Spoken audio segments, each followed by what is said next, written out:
हमने सेक्शन 195 तक का खुलासा किया था। 196 से लेकर के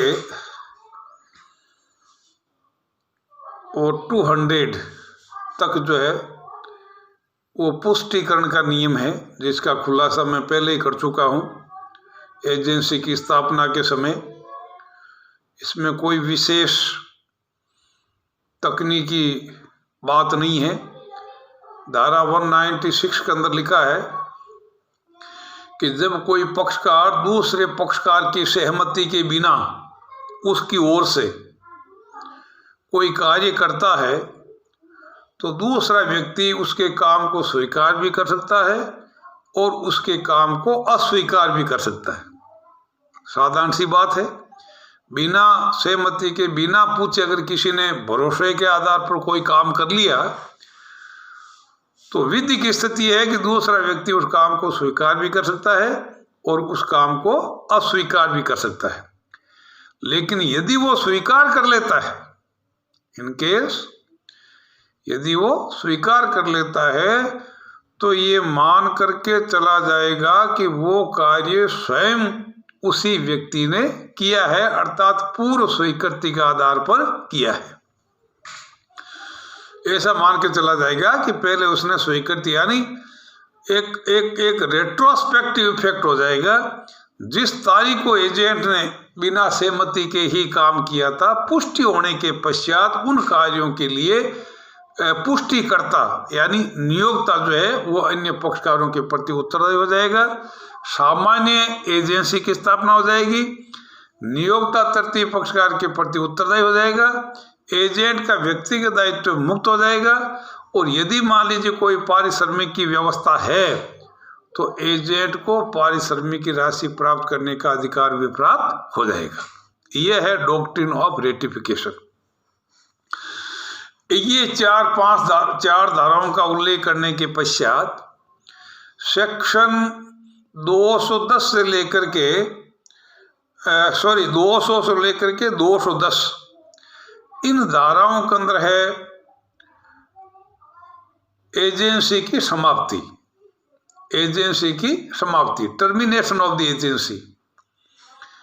first of all we must have to decide what is the meaning of the termination of agency. Agency की समाप्ति है क्या? देखिए, नियोक्ता और एजेंट के बीच का जो संबंध है, that I have already explained. नियोक्ता और एजेंट के बीच का जो संबंध है उसको अपने एजेंसी कहा था। The relation between the agent and principal is known as agency. तो नियोक्ता और एजेंट के बीच व्याप्त संबंधों की समाप्ति को ही क्या बोला? नियोक्ता एवं एजेंट के बीच में व्याप्त संबंधों की समाप्ति को ही एजेंसी की समाप्ति कहेंगे। सवाल यह है कि एजेंसी की समाप्ति होगी कैसे?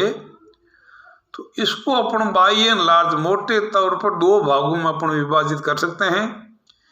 एक है पक्षकारों द्वारा एजेंसी की समाप्ति और दूसरा है राजनियम की क्रियाशीलता के द्वारा एजेंसी की समाप्ति। एक में कानून क्रियाशील हो जाएगा और दूसरे में पक्षकार जो है वो अपनी इच्छा से एजेंसी को समाप्त कर सकता है। तो सबसे बेहतरीन तरीका तो ये है पारस्परिक सहमति के आधार पर एजेंसी की समाप्ति।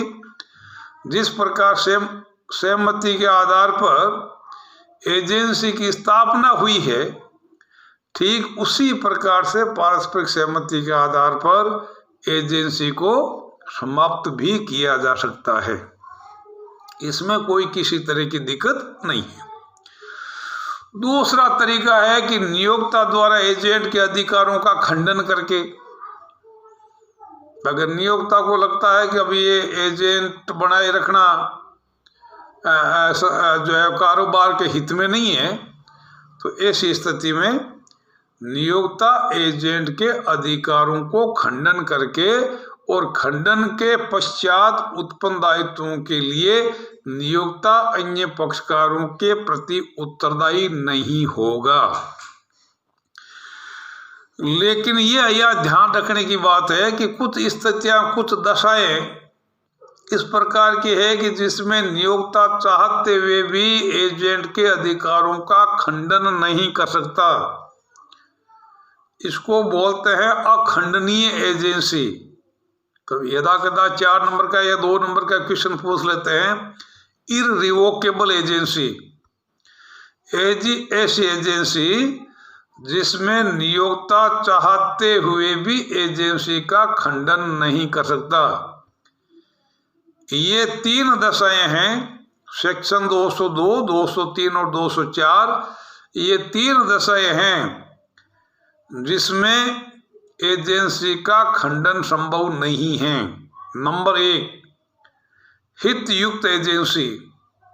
हितयुक्त agency, agency coupled with interest.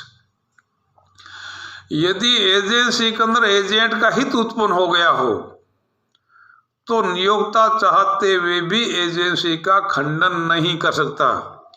जैसे आपको जानकारी है कि साझेदारी के अंदर जो है वो साझेदार एक दूसरे के एजेंट भी होते हैं और एक दूसरे के नियोक्ता भी होते हैं। उनके आपस के अंदर हित जुड़ा हुआ होता है। तो ऐसी स्थिति में केवल सूचना देकर के एजेंसी को समाप्त नहीं किया जा सकता। दूसरा, यदि एजेंट ने एजेंसी के दौरान अपना व्यक्तिगत दायित्व उत्पन्न कर लिया हो तो उस दायित्व की सीमा तक नियोक्ता चाहते हुए भी खंडन नहीं कर सकता। और तीसरा पॉइंट है निष्पादित कार्यों के लिए खंडन करने से पूर्व एजेंट ने जितने काम को निष्पादित कर दिया, यदि संपूर्ण काम का अगर निष्पादन कर दिया है तो ऐसी स्थिति के अंदर नियोक्ता चाहते हुए भी खंडन नहीं कर सकता। और यदि मान लीजिए कार्य की प्रकृति इस प्रकार का है कि जिसका विभाजन किया जा सकता है तो जितना कार्य उन्होंने निष्पादित किया है उन कार्यों के लिए नियोक्ता चाहते हुए भी खंडन नहीं कर सकता। उन कार्यों के लिए नियोक्ता अन्य पक्षकारों के प्रति और एजेंट के प्रति भी उत्तरदायी बना रहेगा। तो 3 दशाओं के अंदर, एक तो हितयुक्त एजेंसी, एक जब एजेंट ने अपने ऊपर दायित्व उत्पन्न कर लिया हो, और तीसरा यदि एजेंट ने कार्य का निष्पादन कर दिया हो। तो जिस तरीके से नियोक्ता एजेंट के अधिकारों का खंडन करके और एजेंसी को समाप्त किया है, वैसे भी एजेंट भी खंडन की सूचना दे करके अपने दायित्व से मुक्त हो सकता है। एजेंट ने स्वयं ने ही एजेंसी के कारोबार करने के लिए मना कर दिया तो मना करने के पश्चात उत्पन्न कार्यों के लिए उसकी कोई जिम्मेदारी नहीं होगी। लेकिन यहाँ ध्यान रखना कि यह खंडन तो हो रहा है, दोनों तरफ से हो रहा है। अगर मान लीजिए कोई निश्चित उद्देश्य वाली एजेंसी है या निश्चित अवधि वाली एजेंसी है, उसके पूर्व बिना कोई उचित कारण के अगर खंडन किया जा रहा है तो एक दूसरे पक्षकारों की क्षतिपूर्ति करनी पड़ेगी। ये ब्रीच ऑफ कॉन्ट्रैक्ट माना जाएगा। तो 3 तरीके से पक्षकारों के द्वारा खंडन एजेंसी समाप्त की जा सकती है। पारस्परिक सहमति के आधार पर करें, कोई समस्या नहीं है, लेकिन नियोक्ता भी खंडन कर सकता है तो एजेंट भी खंडन कर सकता है। और बी पॉइंट है राजनियम की क्रियाशीलता द्वारा एजेंसी की समाप्ति। राजनियम कानून स्वयं इस चीज को महसूस करेगा कि अब ये एजेंसी समाप्त हो चुकी है, नथिंग इज लेफ्ट। जैसे अगर कोई निश्चित समय वाली एजेंसी है और वो समय पूरा हो गया, एजेंसी समाप्त। अगर मान लीजिए निश्चित उद्देश्य वाली एजेंसी है, वो उद्देश्य पूरा हो गया, एजेंसी समाप्त। इसी तरीके से नियोक्ता या एजेंट में किसी की मृत्यु हो गई तो एजेंसी समाप्त। मृत्यु के पश्चात कोई भी कार्य जो है वो होने के लिए कोई एक दूसरे के प्रति उत्तरदायी नहीं होंगे। इसी तरीके से नियोक्ता का अनुबंध के अयोग्य हो जाना या दिवालिया हो जाना, इस प्रकार की अगर परिस्थितियां उत्पन्न हो जाए तो ऐसी स्थिति के अंदर भी एजेंसी समाप्त मानी जाएगी। इसी तरीके से अगर मान लीजिए नियोक्ता और एजेंट एक दूसरे के शत्रु राष्ट्र के नागरिक हो जाए तो उस स्थिति में भी एजेंसी समाप्त हो जाएगी। और लास्ट पॉइंट है, यदि एजेंसी का मूल विषय समाप्त हो जाए, सब्जेक्ट मैटर, तब भी एजेंसी समाप्त हो जाएगी। कैसे? सपोज करो एक्स ने वाई को अपना घोड़ा बेचने के लिए अधिकृत किया। एक्स ने वाई को अपना घोड़ा बेचने के लिए अधिकृत किया, लेकिन घोड़ा बेचने से पूर्व ही किसी कारण से घोड़े की मृत्यु हो गई। अब सब्जेक्ट मैटर ही नहीं रहा, विषय वस्तु ही नहीं रही, तो ऑटोमेटिकली एजेंसी समाप्त हो जाएगी।